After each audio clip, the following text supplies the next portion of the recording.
This video is brought to you by America First Insight. Help support the growing conservative movement by becoming a member today. And if you want to support this channel, you can also use the code REAL when becoming a member. Thank you and enjoy the video. As most of you probably know, in the last couple of months, there's been a very intense fight happening over redistricting in places like Texas, California, Missouri, Ohio. Across the board, we're seeing significant movement on redistricting. In places like Florida, places like South Carolina, they may redraw as well. But the state that everyone is waiting for is Indiana.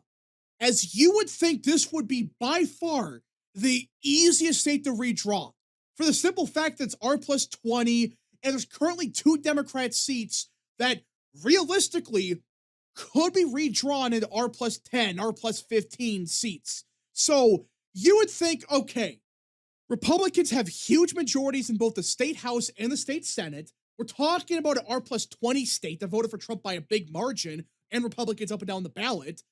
And there are no BS laws anywhere to prevent us from redrawing the map in Indiana. So you would think this would be the easiest one to redraw for those facts.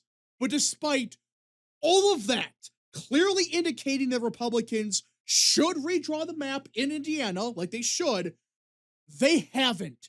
And in fact, it's been one of the most pathetic fights we have seen with this whole redistricting saga. And they don't even have an excuse. At least places like Kansas and Nebraska, they have a reason for struggling to redraw the map. Because with Kansas, you have a Democrat governor and you have some weird laws in Nebraska. So at the bare minimum, they have some kind of a valid excuse. But even then, they're pushing as hard as they can in both states to redraw the maps. So at least they're actually trying. Indiana, meanwhile, they're not. In fact, you have the state Senate, which is a massive Republican majority. They are doing everything they can to stop a new map from being drawn.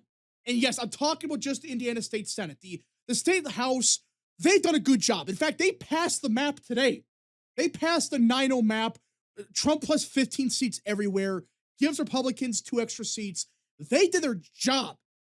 And it passed by a big margin. It passed the state House 57-41, which theoretically, if you go to the Senate, if you have the same, same amount of Republicans that break against it, you would think there's still enough support to pass the map.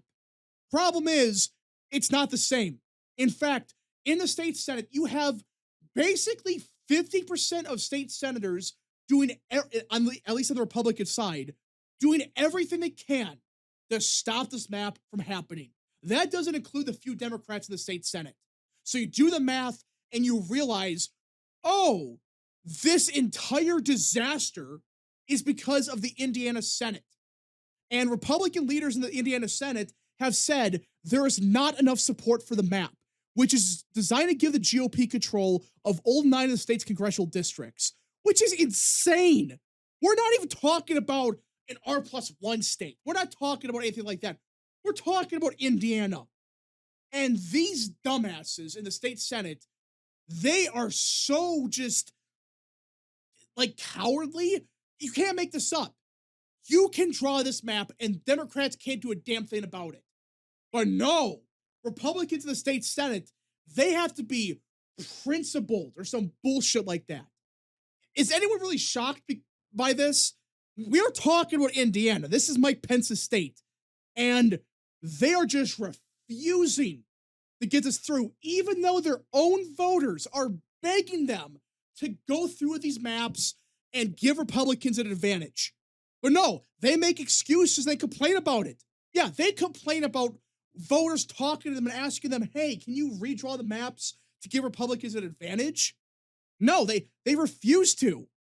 The fight has been divisive, leading to a primary challenge threats and violent harassment against Republican lawmakers. Oh, violent harassment. That's what they're saying. That's their excuse. Well, somebody said something mean to me, therefore I can't vote for this. When most of the time that's bullshit. When they say stuff like this, they're talking about voters are just asking them, do your job. I know there's some crazy people out there, but really, violent harassment? Seriously? I guarantee you 99% of what they're complaining about, it's about people, their own voters, contacting them and contact their offices and asking them, hey, why is this state senator not voting for this? Why are they not doing this? What's going on here? Representatives Andre Carson and Frank Mervyn are currently the lone Democrats representing Indiana in Congress. The Republican drawn map would break up their districts and proposes splitting Indianapolis into 4 districts, diluting the state's Democrat vote hub, and dividing the Democrat-leading northwestern part of the state into 2 districts. The map was drawn with politics first in mind. Well, yeah, I mean, duh. This is clearly a partisan gerrymander, and no one should really deny that. I know Republicans are saying it's a fair map. No, if we're being honest here, it's clearly a gerrymander, a 9-0 map. Yeah, but difference is it's at least a clean map. It's not some disgusting monstrosity. Yeah, it does split Indy a couple ways, but it's not as bad as, say, California, which was ugly, was hideous. Most people would agree that, you know, it was a racial gerrymander. That's a different story. So yeah, this map is a partisan gerrymander. So you don't have to worry about some garbage lawsuit. And that's what makes this more baffling. It's one thing if they were saying, well, we don't want to risk this because we don't want to get the map struck down and get stuck with a more Democrat map somehow. That's one thing. Difference is, you don't really have a mechanism like that in Indiana. These maps are not protected. These districts are not protected by anything. So what's the holdup? This whole thing is just confusing. The state house, they're more than happy to pass the map. The state senate, meanwhile, they refuse to. They're doing everything they can to stop this from passing. And now President Trump's administration and his team, they've had enough. As a little while ago, it was also reported that a group of Trump-aligned super PACs will attempt to oust Indiana Republicans who have opposed redistricting. And it sounds like this effort will exceed 8 figures. Yeah, tens of millions of dollars will be poured into Indiana. And most of the time, you would say this might be a waste of money or whatever. I don't think it is. This is absurd that in Indiana, an R+20 state, you have to deal with Republicans that act like Democrats. They act like Liz Cheney, talking about democracy and, oh, Trump's mean language. Really?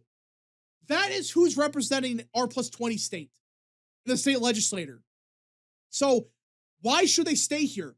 If they can't pass a more favorable map with a clear majority in both chambers, with Republican governor pushing hard for it, why are you here? Why?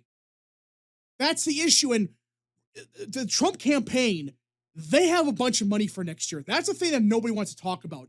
They have billions of dollars saved up for next year. So $10 million or say $15 million, it's a drop in the bucket for the Trump campaign. They have so much money saved up for this next year that $10 million on a couple legislative races in Indiana, that's not really a big deal.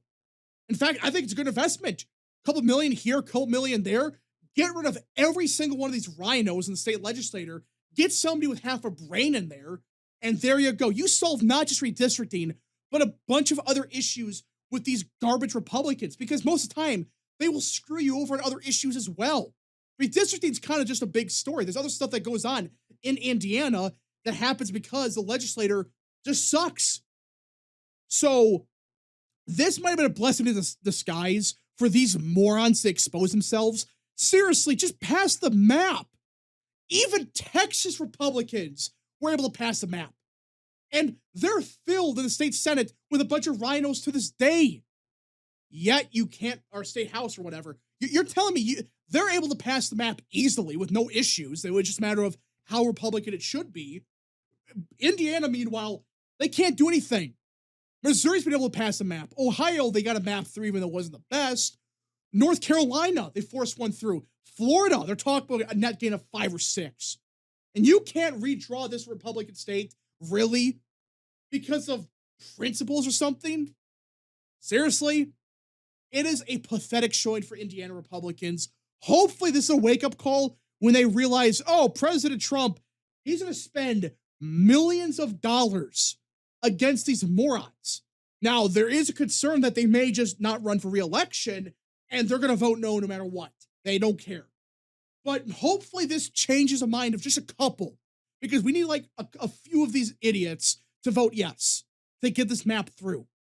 But the fact that we have to spend so much money on one state just to get through a map is just absurd.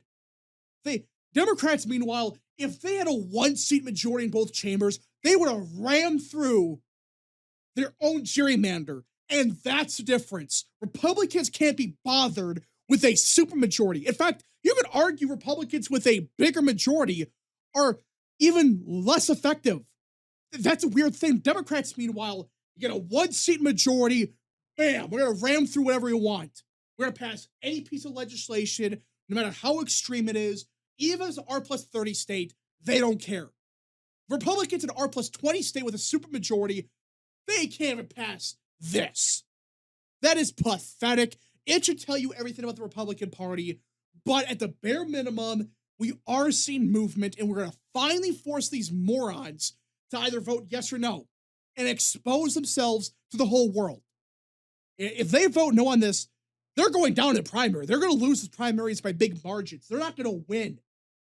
So we'll see if they wisen up a little bit and just realize, oh, if I want to have a political career, I got to vote yes on this. Such a simple thing. And they can't even do that. We're not talking about some controversial bill in a swing state. It's redistricting in Indiana. It's not like it's an abortion ban in Pennsylvania or something. It's redistricting in a Republican state, a Republican stronghold. And if you don't do that, it doesn't matter what you do. Democrats, they're still going to go through with Virginia redistricting. They're going to draw like, what, a 10-1 map? 11-0? It's going to be absurd. But Republicans can't even be bothered to pass a net gain of 1. It should be 2, but at the bare minimum, push 1. But they can't even do that. I don't know. But we shall see what happens in the next couple of weeks. We should be getting a vote soon on the redistricting stuff. Hopefully these morons wake up and realize they're done if they vote no. Well, that's also a concern. They may realize that and still vote no because they don't care. They don't care anymore. It's like, well, I'm retiring. Therefore, I don't care. I'm going to vote no on every issue despite the orange man. That's Republican Party. It's very pathetic. It's stupid that we're talking about this. If North Carolina could pass an even more egregious gerrymander, so can Indiana. So can these other states. Anyways, folks, thank you so much for watching. If you guys did enjoy, smash the like button down below, subscribe, share with your friends, and of course, join the channel today. Godspeed to all of you.